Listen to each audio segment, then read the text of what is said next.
সম্প্রতি আমেরিকার নতুন নির্বাচিত প্রেসিডেন্ট এসেই ঘোষণা দিয়েছেন that there are only two genders, male and female. মানুষের মাঝে কেবল দুই ধরনের লিঙ্গ, তৃতীয় লিঙ্গ বলতে কিছু নেই। বিষয়টিকে আপনি কিভাবে দেখছেন?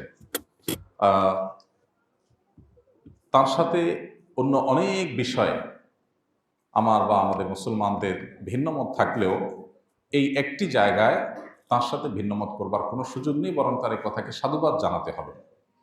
বিশেষ করে এখানে তৃতীয় লিঙ্গ বলতে আমাদের দেশে যারা হিজড়া আছেন, যারা শারীরিক প্রতিবন্ধী বা লিঙ্গ প্রতিবন্ধী যাদেরকে বলা হয়, এই টাইপের মানুষ যারা আছে তাদেরকে তিনি মিন করেননি। যদিও কোরআনে কারিমে আল্লাহ বলেন মানুষকে দুই ভাগে ভাগ করেছেন, মানুষ দুই কাতারের। আল্লাহ বলেছেন ইন্না খালাকনাকুম মিন যাকারিন ওয়া উনসা, তোমাদেরকে একজন নারী একজন পুরুষ থেকে সৃষ্টি করেছি। মানুষ নারী এবং পুরুষ দুই ভাগে বিভক্ত, তৃতীয় কোনো প্রকার নাই। এখন যাদেরকে আমরা হিজড়া বলছি তারাও শারীরিক অবকাঠামো এবং তাদের জিনগত উভয় দিক থেকে তারা হয় পুরুষত্বের দিকটা তাদের মধ্যে প্রবল, আর না হয় নারীত্বের দিকটা প্রবল। তো নারীত্ব বা পুরুষত্ব যে কোনো একটা যখন প্রবল হবে তখন তাকে সেই ক্যাটাগরির ধরে তার ট্রিটমেন্ট এবল হলে ট্রিটমেন্ট করে তাকে চিকিৎসা করে পূর্ণাঙ্গভাবে তিনি যেইটার দিকে প্রবল সেই পরিচয়ে তাকে পরিচিত করা, তার সেই পরিচিতিকে এস্টাবলিশ করা, এটা হলো শরিয়ার নির্দেশনা। আল্লাহ রাব্বুল আলামিন কোরআনে কারিমে বলেছেন শয়তানের যে এজেন্ডাগুলো, এর ভিতরে একটা হলো শয়তান আল্লাহ সৃষ্টিতে পরিবর্তন করে ফেলতে চায়। পৃথিবীতে যৌন যে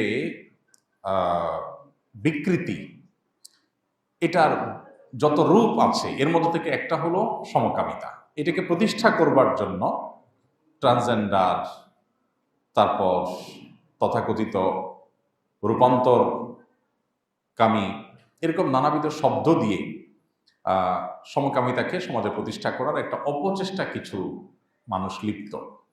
গোটা পৃথিবীতে, পশ্চিমা দুনিয়াতে বিশেষ করে, এমনকি আমাদের দেশেও মনে হবে মানবাধিকারের মধ্যে আর কোনো জিনিস এর চাইতে সিরিয়াস নাই,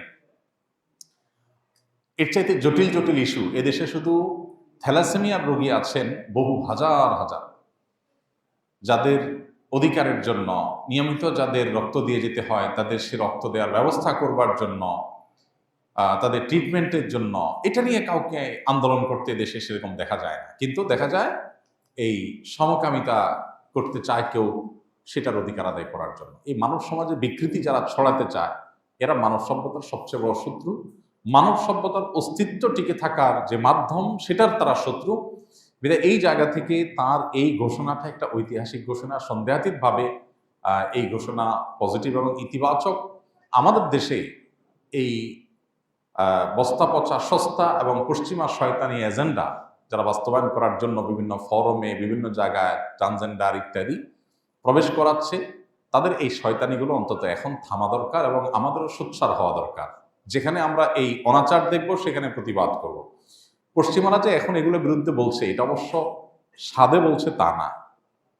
এটা হলো তারা যখন এই সমস্ত অনাচারের ক্ষতিকর দিকগুলো চোখে নিজে দেখতে পাচ্ছে তখন তারা অভিভাবকরা রাস্তায় নেমে আসছে, অভিভাবকরা কথা বলা শুরু করেছে। আপনারা জানেন যে পৃথিবীর অন্যতম প্রভাবশালী উদ্যোক্তাদের একজন, এই প্রেসিডেন্টের ঘনিষ্ঠ বন্ধু মানুষ, তার নিজের ছেলে সম্ভবত মেয়ে হয়ে গেছে, না জানি মেয়ে ছেলে হয়ে গেছে এই শয়তানি যে এজেন্ডা, সেই এজেন্ডার বলি হয়ে।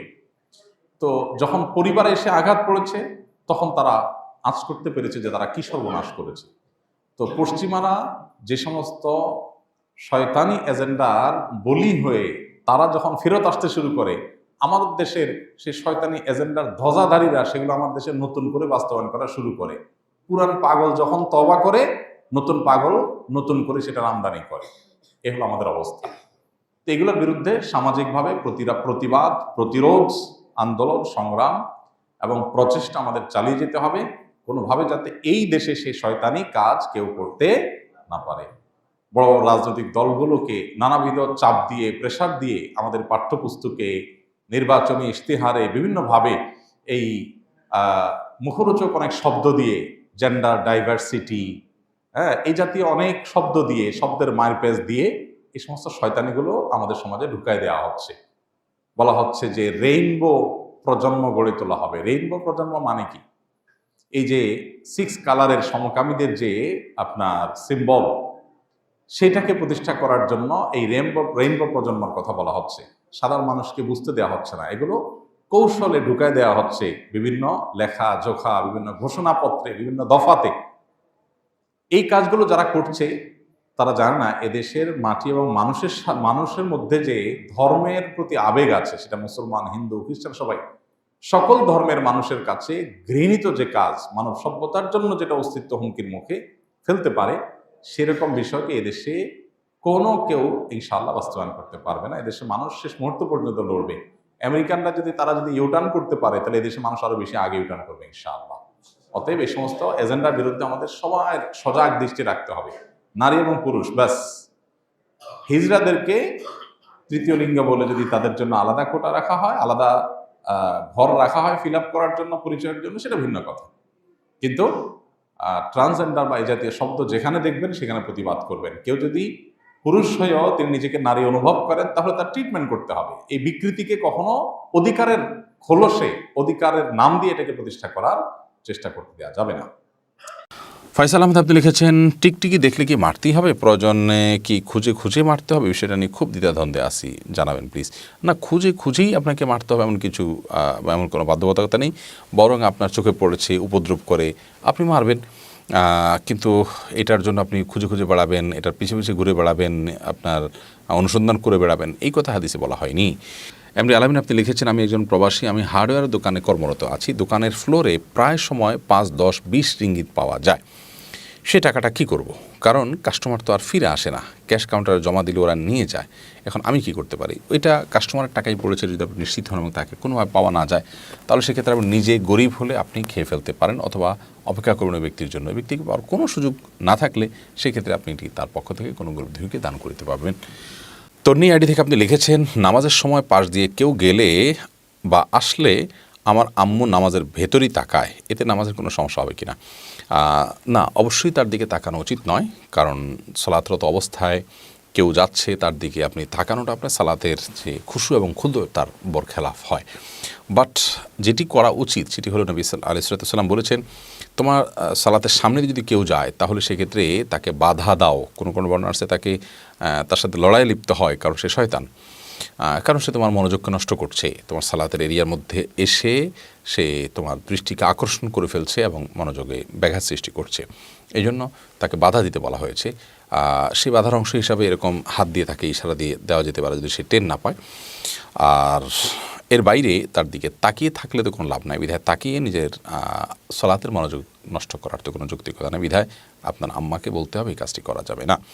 সুমন আহমেদ আপনি লিখেছেন, নামাজের সিজদা অবস্থায় যদি পা উঠে যায় তাহলে নামাজের কোনো সমস্যা হবে কি না? সিজদা অবস্থায় যদি পা সামান্য উঠে আবার আপনি জায়গায় নিয়ে গেছেন, কোনো অসুবিধা হবে না। আর যদি পুরো সিজদা জুড়ে উঠে থাকে তাহলে আপনার নামাজ হবে না, কারণ নবী করিম সাল্লাল্লাহু আলাইহি ওয়াসাল্লাম বলেছেন, আমি উমিরতু আন আসজুদা আলা সাবআতি আযমিন, 7টি অঙ্গের উপরে, 7টি হাড্ডির উপরে, শক্ত অঙ্গের উপরে আমাকে সিজদা করতে নির্দেশ করা হয়েছে। তার মধ্যে কপাল আর নাক, 2 হাত, 2 হাঁটু এবং 2 পায়ের যে আঙ্গুলগুলো সেগুলো। অতএব এগুলোর কোনো একটা যদি আপনার এই 7টি অঙ্গের কোনো একটি যদি সরে যায় সামান্য সময়ের জন্য অসুবিধা নেই, আবার তিনি জায়গা নিয়ে গেছেন। কিন্তু যদি পুরো সালাত জুড়ে, পুরো রাকাত জুড়ে, সিজদা জুড়ে তার এটা যদি পৃথক থাকে তাহলে সেক্ষেত্রে সেটি জায়েজ হবে না এবং সে নামাজ হবে না, কারণ এটা ওয়াজিব এই 7টা অঙ্গের উপরে সিজদা করা।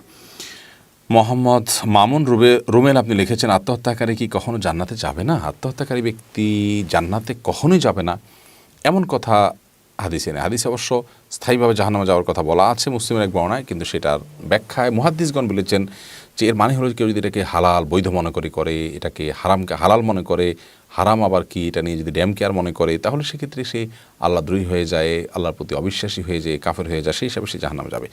বাট সাধারণ অবস্থাতে সে জাহান্নামে যাবে না, হাদিসে বোঝা যায়। তো জাহান্নামে যাওয়াটাই তো একটি ভয়াবহ ব্যাপার। অতএব একজন মানুষ, একজন মুসলমান কোনো অবস্থাতেই আত্মহত্যা করতে পারে না।